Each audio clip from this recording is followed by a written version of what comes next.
Esta es mi casa. Largo de aquí. No, esta no es tu casa. ¿Cómo te llamas? Me llamo Bill Wilkins y tengo 72 años. ¿Os dice algo esa voz? Parece confuso. ¿Estás senil? La voz de la cinta es de una niña de 11 años. Lo llaman el Amityville de Inglaterra. Hay una familia que necesita desesperadamente vuestra ayuda. Después de todo lo que hemos visto, ya casi nada nos asusta. Pero esto sigue inquietándome.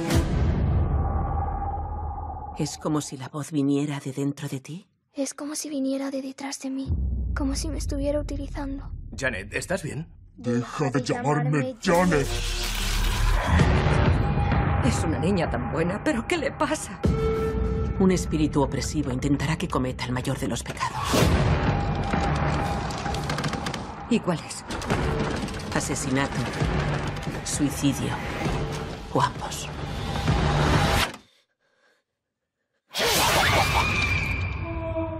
¿Nos creen, verdad?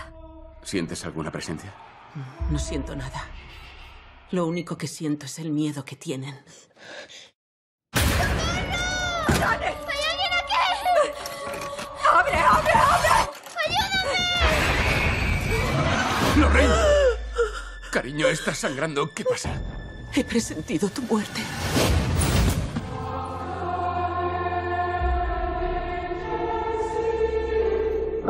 ¿Quién es?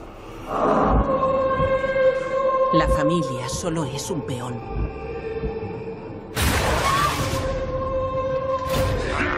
Algo inhumano quiere matarte. Si seguimos con esto... ¡Ah! ¡Déjanos en paz! Vas a morir.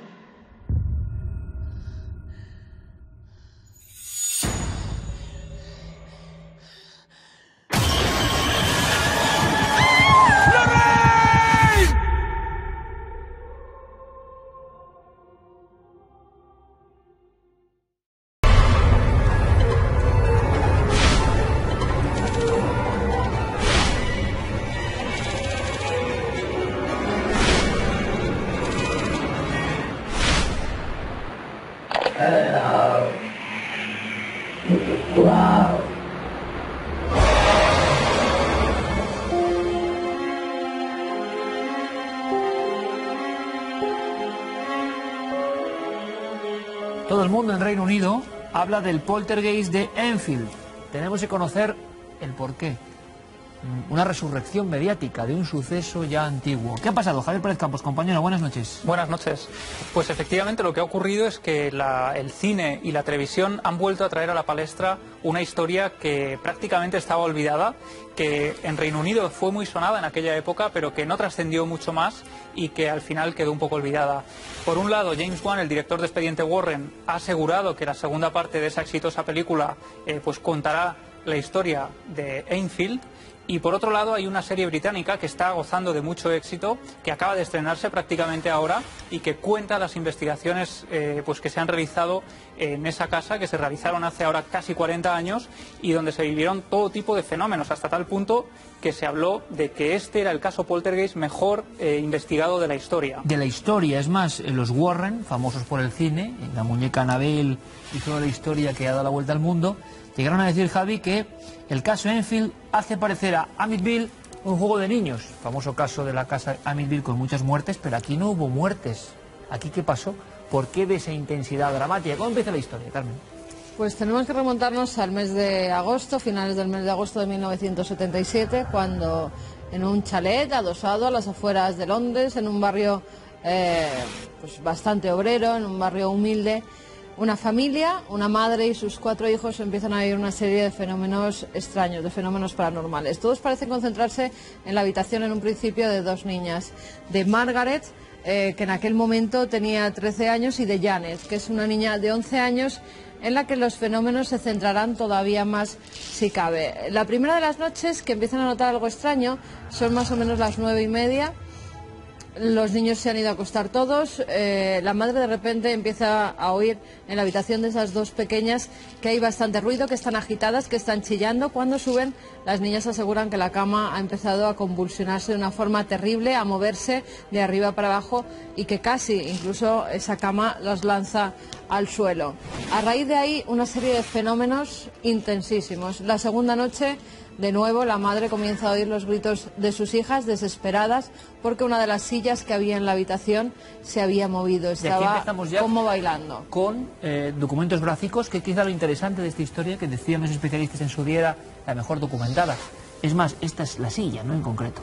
Esta es la silla y estas fotografías se obtienen a posteriori, no en los primeros días, en las primeras jornadas, donde después del suceso de la silla, un baúl ya delante de la madre se desplaza inmediatamente y es cuando ella intenta pedir ayuda a los vecinos. Los vecinos son conscientes de que algo está ocurriendo porque cuando van al domicilio de esta mujer y de sus hijos empiezan a oír una serie de ruidos, de raps que parecen pasearse por todas las estancias de la vivienda. Es entonces... Golpes secos que empiezan a rodear todo el inmueble. Exacto, es entonces cuando se asustan todos, tanto el vecindario como la familia, y llaman a la policía. La policía se presenta un inspector de policía y una mujer que se llama Caroline Hepps, que ella asegura que ve cómo se mueve la silla y emiten un informe, pero dicen que la policía ante tales sucesos no puede hacer absolutamente nada. Como nadie los ayudaba, recurren a unos periodistas, a 3 en concreto, del Daily Mirror, que son los que empiezan a hacer las fotografías y los que empiezan a investigar. En un primer momento, cuando van, no ven absolutamente nada, no escuchan nada, pero justo cuando van a salir de la vivienda, la madre va corriendo y les dice que han empezado a producirse los fenómenos. Entran en la vivienda y uno de ellos es atacado por una pieza de estas de construcción, ¿sí?, de las que tenían los niños. Entonces es cuando deciden llevar todo el material, sus cámaras, las grabadoras, para intentar analizar los fenómenos, y gracias a eso tenemos las diversas fotografías que vamos a ir examinando. Bueno, momentos de pánico, se viven varios. Como decíamos, Javier, es lo asombroso que la prensa está ahí, viviendo los acontecimientos ratificados aparentemente por la policía. Hay fenómeno de campamento, es decir, como hemos visto en otros célebres poltergeist en España, familia entera, y no una, sino 2, 3, 4, 5, 6 noches, tienen que dormir todos juntos en el salón, en la pieza central del domicilio, para sentirse protegidos. Los periodistas están con ellas. Es verdad que es una situación que nunca se había dado, que sepamos. Y en ese ambiente de campamento y de miedo y de angustia, hay algunas imágenes incluso de las niñas protagonistas. Parece que hay una sensación ya de histeria colectiva. ¿Hasta qué punto la histeria puede generar fenómenos desconocidos o se reduce todo a ella? Hay una serie fotográfica sumamente interesante, Javier, después de estas noches, que tiene que ver con la almohada. Sí, efectivamente, lo que ocurre en los días sucesivos a lo que cuenta Carmen, a esa visita de los periodistas, es que rápidamente estos periodistas se ponen en contacto con la Sociedad de la Investigación Psíquica y automáticamente mandan allí a Maurice Gross, un investigador, que lo que hace ni más ni menos es mudarse a la casa. Lleva sus pertenencias allí, se instala en una habitación y, con ayuda de Guy Lyon, que escribe un libro sobre el caso, pues decide primero ver si hay algún tipo de fraude, si alguna de las niñas puede estar manipulando estas pruebas para, pues quizá llamar la atención de alguna forma. Aterrorizando a su propia familia. Efectivamente, y convierten la casa en un estudio fotográfico, porque hablan de varias cámaras, dispositivos muy avanzados para la época. Decían que la casa estaba llena de cables para intentar detectar cualquier movimiento anómalo, y lo consiguen para sorpresa de estos investigadores. Aquí lo que vemos principalmente es como una almohada que está en la cama de la hermana de Janet, pues sale disparada de repente.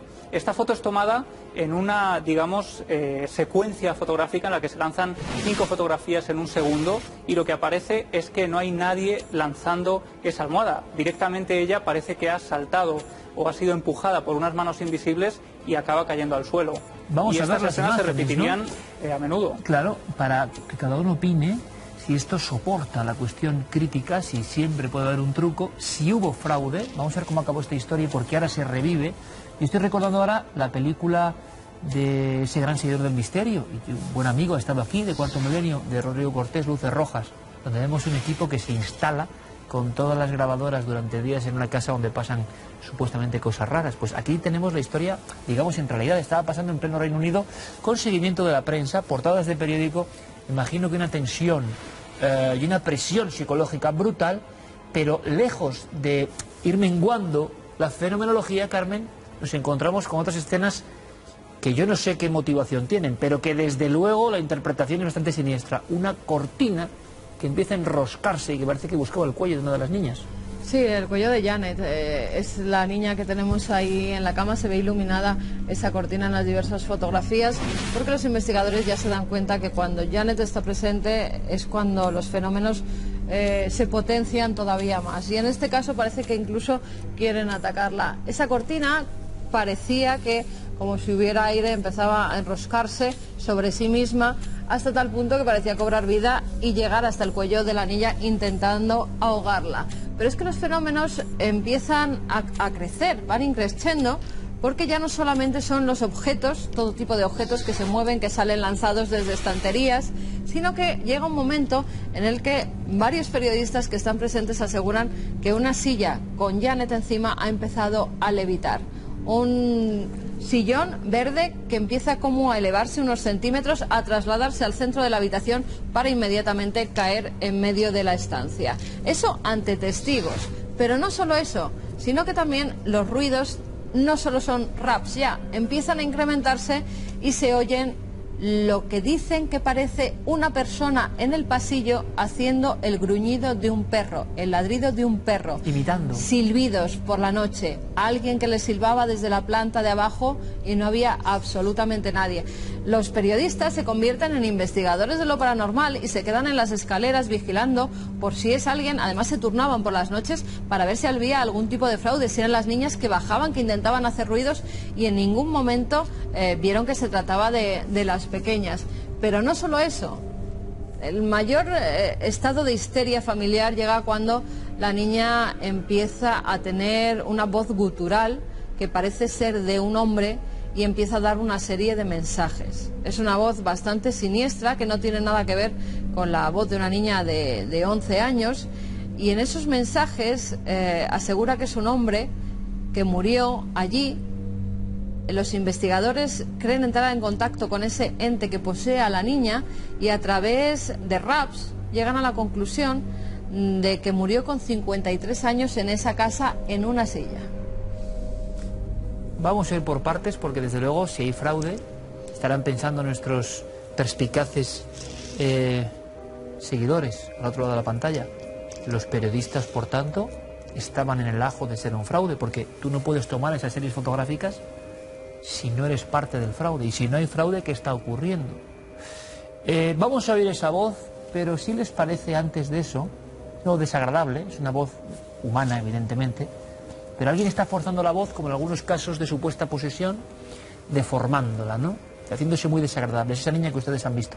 Pero antes sí me gustaría, Javier, antes de escuchar dos documentos sonoros, observar esos saltos, que esa imagen yo la tenía muy marcada de algunas viejas enciclopedias del mundo del misterio, y que tengo que admitir que yo pensaba que todo esto se veía como un fraude. Extrañísimas posiciones, las niñas en histeria colectiva fotografiada, unas niñas además que se les ve un aspecto, yo no sé si de atormentadas especialmente, de pasar unos momentos delicados en su vida. ¿Qué es esto que estamos viendo ahora, Javier? ¿Qué argumentaron? Bueno, aquí yo creo que la gran clave es analizar las caras de las niñas, porque lo que muestran son escenas de pánico auténtico, tanto la hermana como Janet, y desde luego, si estaban fingiendo, eran grandes actrices. Lo que argumentan los fotógrafos que toman estas series es que entre estas fotos no hay nada, es decir, no hay ninguna foto en la que aparezca la niña dándose impulso para dar ese salto, con lo cual, desde el primer momento descartan que pueda tratarse de ellas haciendo un salto, haciendo algún tipo de cosa pues para llamar la atención. De hecho, o sea, incluso el argumento era que estaban siendo zarandeadas. Efectivamente, de hecho, si te fijas, en la cama está perfectamente hecha, es decir, cómo una niña puede dar un salto desde ahí sin deshacer el edredón, ¿no? Esa es una de las claves que ellos apuntaban pues también como básicas, pero desde luego fueron muy polémicas estas fotografías. Algunas personas, los más escépticos, sí que decían que la niña estaba en una posición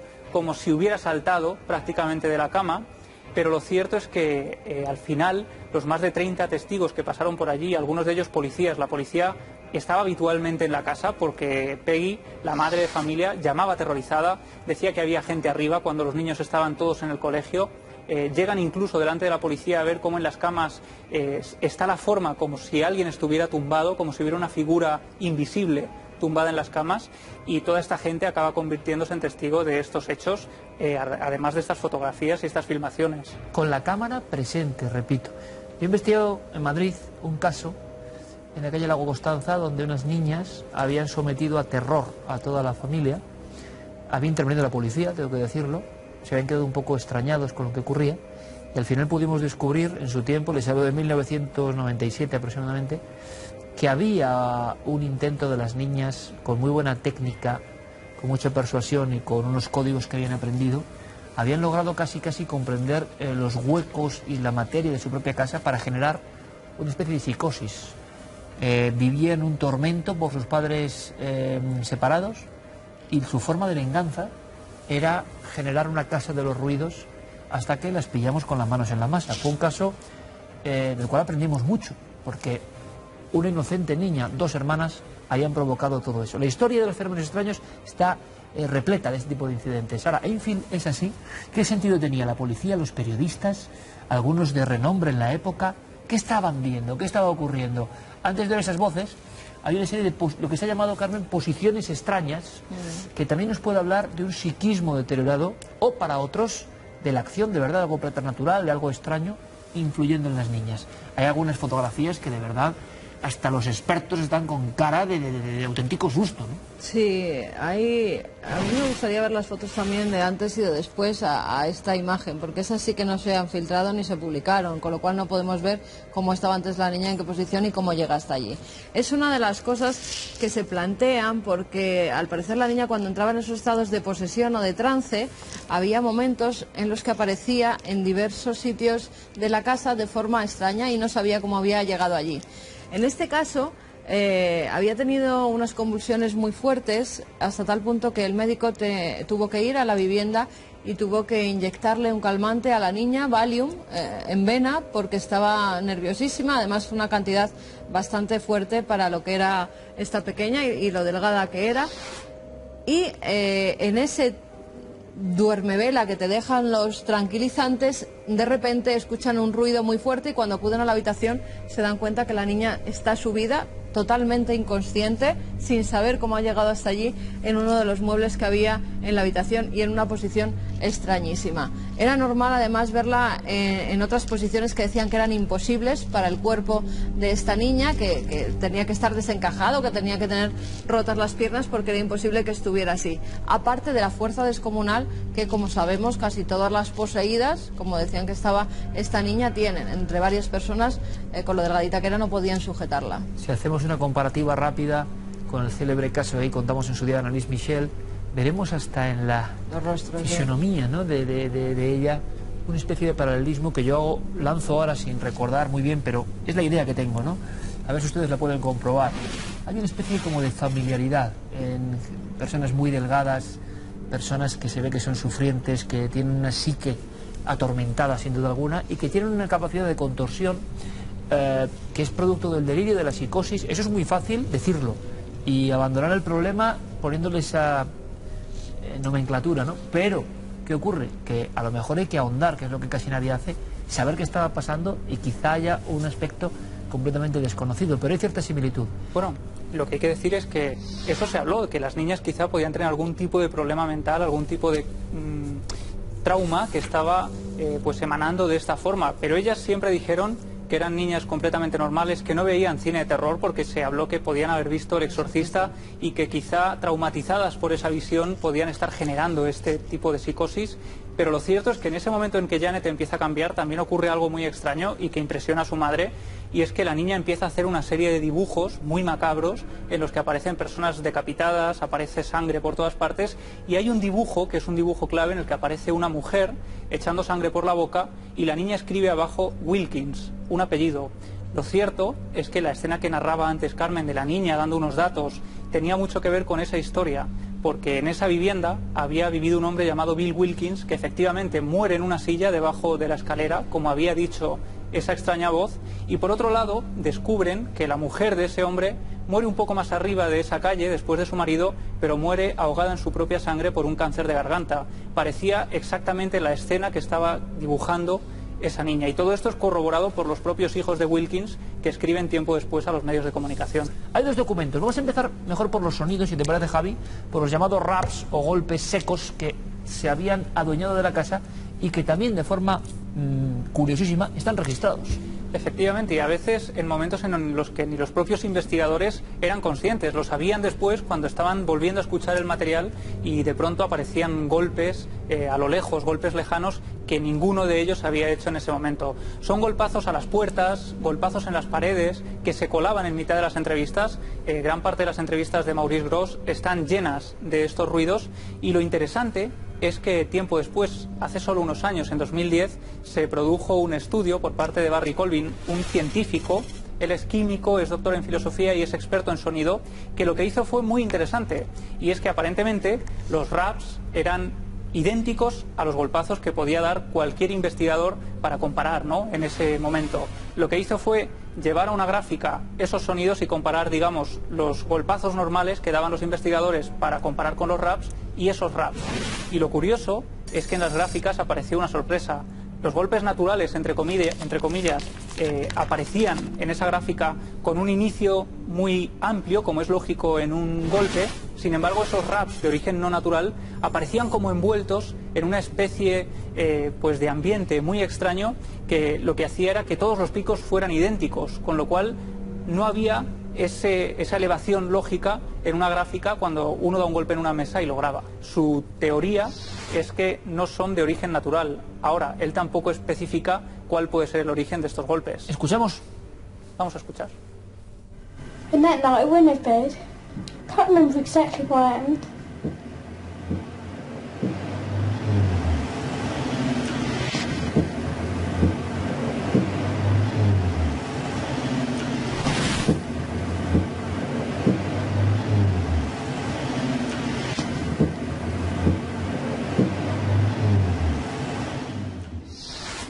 Son golpes tenues, podrían ser incluso pasos, no lo sé, pero hay algo que está rondando a estas chiquillas en ese momento, ¿de acuerdo? Javier Pérez Campos ha hablado con la protagonista de esta historia, es lo increíble, es el bucle final. ¿Y qué nos ha contado? Porque vive. La chica que parece ya historia antigua de la parapsicología, vive. Antes de eso, escuchemos su voz en el momento de máximo tormenta, ¿no? Cuando empezaban a salir voces guturales, decíamos, que parecían de ultratumba, que imaginemos en ese contexto, en esa casa, con ese papel pintado, en ese barrio obrero del 77, lo que podía suponer aquello, ¿no? Hay que viajar un poco en el tiempo y colocarse en situación.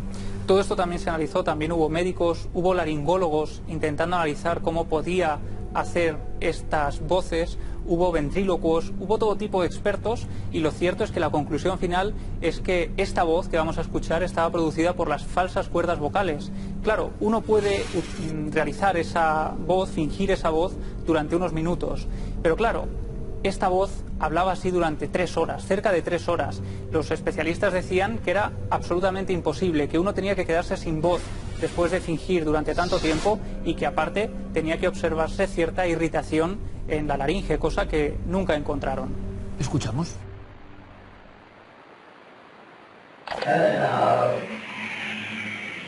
Wow.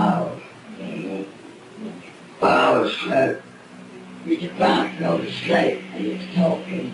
Back to slope, first slope, back to slope. Hello. Wow. Power slope. You just bouncing over the slate and you're talking. Back to slope, first slope, back to slope.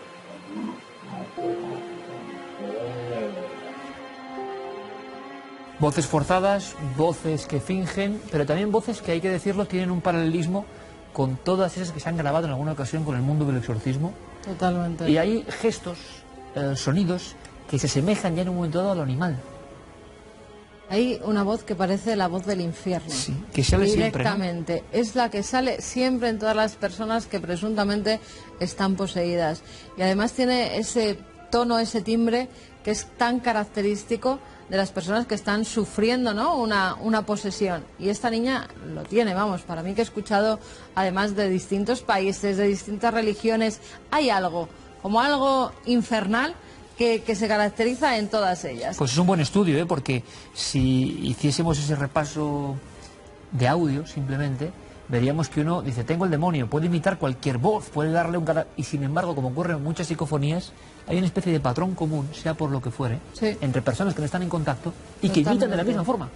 ¿Imitan o no imitan? Sí, o están poseídas les sale. por algo que hace que les salga esa voz tan terrible y tan tremenda. Lo cierto es que esta niña, después de todos estos sucesos, tiene que ser incluso hospitalizada durante 6 semanas para que realmente le hagan todo tipo de pruebas psicológicas para saber si está bien. Todas las pruebas dan perfectamente para una niña de su edad. En un momento dado, ellas sí que dicen que todo empieza porque hacen la ouija.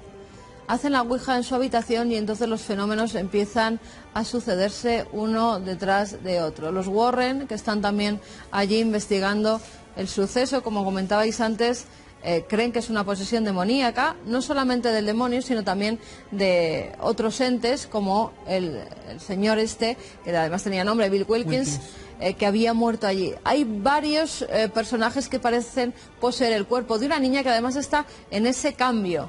Justamente después de unos meses que empiezan a producirse los fenómenos y que duran hasta 2 años en el tiempo, esta niña se convierte en mujer, tiene su primer periodo y es entonces cuando parece que esos fenómenos se incrementan todavía más. Es otro de los clásicos. ¿Con qué terminamos? El magnífico dossier que han hecho Carmen y Javier poniéndoles, ¿no? Más que a mí, a ustedes, que es lo importante, todo un esquema gráfico de una historia que es parte de la propia historia del misterio en el Reino Unido y quizá por esa especie de, no sé, distinción de muchos tipos que tienen en el Reino Unido, pues no ha llegado tanto, ¿no? Nos llega lo norteamericano, nos puede llegar lo francés, incluso lo alemán, y el Reino Unido pues es un mundo un poco también aparte, porque ¿no? Quisieron olvidarse. Y esa es la clave. Es como ocurre con todos estos fenómenos, porque además la gente de su alrededor, en el colegio, estos niños lo pasaban realmente mal. Esta niña... Se repite también todo. A Janet la ponían larvas incluso en el pelo, en su pupitre, al niño le llamaban el niño fantasma de la casa encantada. Lo hemos escuchado en el caso Vallecas. Les escupían por la calle. Lo hemos escuchado en los casos de España. La idiocia absoluta, la ignorancia, la burricie de la especie, da igual que sean niños o jóvenes, la reacción, fíjense qué curioso, ¿no? Cuando uno traza paralelismos, lo que decía Carmen de las voces, si tú escuchas voces muchas a lo largo del tiempo en diferentes regiones, te das cuenta de que hay una especie de sonido común, denominador. Bueno, pues la reacción de la gente en el colegio, cuando alguien, sea España, sea Francia, sea Alemania, sea Italia, vive algo de esto, es el ataque, o sea, el ataque, la burla, el hacérselo pasar mal, con lo cual muchas veces el aislamiento, el sufrimiento y la tensión de la persona que vive esto, vuelve a casa y es una bomba de relojería. Pero Javi ha logrado localizar como broche final de esta historia del poltergeist de Enfield a esta muchacha. Sí, Janet ahora mismo forma parte de una ONG en Londres y yo me puse en contacto con ella para entrevistarla para el programa y para que nos contara de primera mano cómo recordaba todo aquello. Y lo que me dijo me dejó muy sorprendido porque ella aseguraba que todavía hoy sigue viviendo auténticas pesadillas, que es incapaz de dormir del tirón una noche entera, que han pasado, sí, casi 40 años después, sigue recordando todo aquello y de hecho no le hace ninguna gracia que se vaya a hacer una película sobre el caso y que se haya hecho esa serie, porque para ellos es como revivir una vieja historia que ya tenían casi enterrada, porque ellos viven pues casi una maldición. Poco después de abandonar la casa, el hermano pequeño muere también por un cáncer terminal, sufren ese tipo de agresiones por la calle, ellos tienen casi que recluirse y tienen miedo de que esa historia pues vuelva a ocurrir ahora. Y en la casa siguen sucediendo fenómenos paranormales cuando ellos se van, entra otra familia y de nuevo parece que empiezan a surgir, aunque no duran tanto como... Pero ellos no ganan nada, ellos no se hacen célebres excepto lo que hablamos, fíjense, es más, hacerse célebres con esto, ¿no? Le ofrecieron grandes cifras y no quisieron ir. La gente les pagaba por ir a la casa a dormir, ellos nunca aceptaron. Y por otro lado, el periódico, el Daily Mirror, les paga una gran cantidad, les pone sobre la mesa una cantidad a cambio de una confesión de que están haciendo un fraude. Y ellos rechazan todo eso a pesar de ser una familia muy humilde. Pues en esta increíble historia de Enfield, psicosis o poltergeist, para mí igualmente interesantes, de verdad, fenómeno humano, repetimos, tremendo o sobrehumano, muchas cosas que se repiten y que tantas veces hemos escuchado, ¿no? Yo creo que es un magnífico repaso. Gracias, compañeros. por la investigación. Vámonos a otro sitio de misterio.